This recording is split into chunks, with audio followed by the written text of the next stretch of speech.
We now turn the spotlight on John Mitchell, who embodies the powerful message that it's never too late to pursue your dreams. After a year spent in the finance world and grappling with personal challenges, John decided to take a bold step towards a long-held ambition, becoming a lawyer.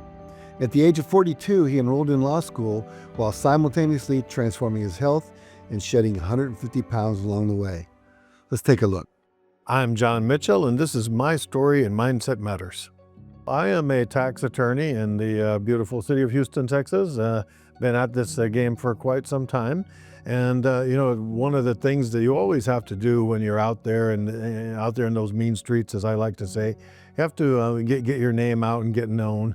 And so I saw this opportunity and really decided to take advantage of it. I had always wanted to be a lawyer since I was a little kid. And, as I like to say, when there was time, there was no money, and when there was money, there was no time. So finally, I found myself down in Guadalajara and had been there for a few years and was doing pretty well successfully and just had an opportunity where time and money came together. And so, it's a funny thing, I'd been, driven through the neighborhood many times and I would see this law school. I told my wife, it's about that time to think about doing something, move on to the next chapter of life. And one of these days I'm going to walk in there and find out, what I need to sign up and so on and so forth. And so there it was. That's what I did. Now, as far as losing the weight, I was 370 pounds, gigantic. And I had some really bad health concerns going on at the time. I remember having this conversation with my wife, Melania, and she said, I wake up at night and look at you to see that you're still breathing. And I don't want to be without you. And I thought, man, it's time to, go on some routine of diet and exercise and get healthy and make sure that I'm around for a good long time, hopefully. I tell people this from time to time. In fact, if you are in a place in your life and you're not happy with that, then it's incumbent upon you to, make those changes and do something different. Because I'll tell you, it's like that old saying, a journey of 1,000 miles starts with a single step, right? And so you got to be willing to take that first step and you got to have a why. That's very important. So you got to have a reason why you're doing what you're doing. And then you just got to, put your mind to it and persevere. As I said, when I was a little kid, I started wanting to be an attorney, and I'm talking like a small kid, like 9, 10, 11 years old. And I used to watch not just Perry Mason, but also all the other lawyer shows on TV. And I watched that and I was saying, oh my God, these are the smartest guys in the world. They've read all those books because, the famous shot of the lawyer in the conference room in front of all the books, And I said, the smartest guys in the world, and they're standing up for people. They're fighting for people.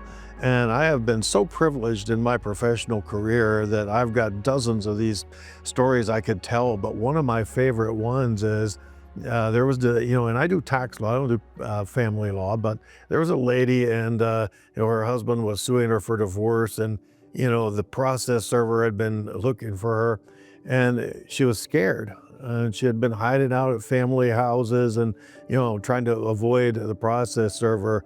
And she called me, verge of tears. I mean, really upset. Process servers looking for me. I said, come on into my office. And I sat with her and I talked to her and I said, they're going to come and they're going to give you some papers. And she had all these questions. Well, what do I do if, is my soon-to-be ex going to be with him? I said, no, process server's coming alone. And she says, what do I do? Are they going to make me sign something that I don't want to sign? And then it kind of hit me, and I thought, well, this lady is really terrified of what's coming next. And the biggest thing about what's coming next is she just didn't know. And so I was able to sit there and just calmly explain the process, how it's going to work. I told her, look, I'm going to be right here with you, and you're not going to sign anything that you don't want to sign. They're not going to make you sign anything at all. They're going to give you papers and they're going to leave, right?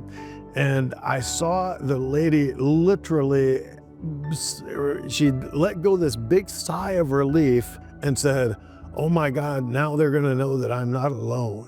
That's very powerful. And I've had the privilege of being able to be there for people in tough times and have them say, I'm not alone. I'll tell you this, taxes are complex, everybody knows that.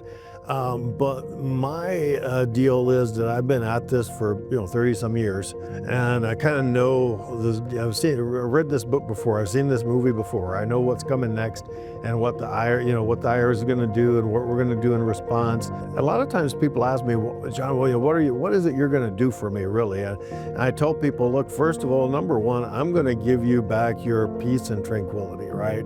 People are going through things, I mean, not to be dramatic, but I mean, people have committed suicide with the feds after them, right?